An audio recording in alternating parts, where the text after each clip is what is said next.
Hi guys! For today's video ay magre-review tayo ng mga trending sa social media tulad na lang nitong Graham ice cream. So, meron akong tatlong flavor na in-avail.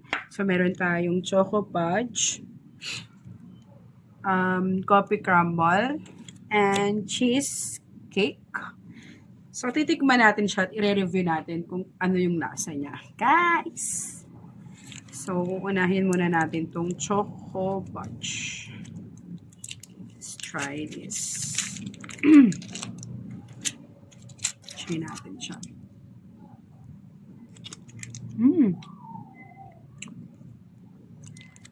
Sarap. Next is Coffee Crumble. Yung mga mahilig sa mga coffee lovers dyan.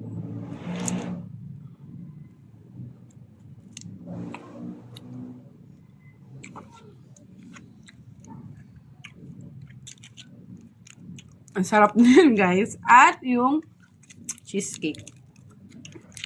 So, hindi siya ganun katamis, no?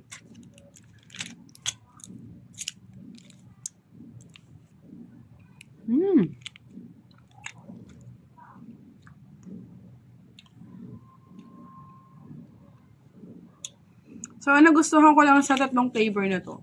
Hindi siya ganun katamis. Malalasahan mo yung flavor niya. Pero dun sa mga ayaw ng matatamis, mararecommend to. Sobrang sarap, guys! Thank you for watching!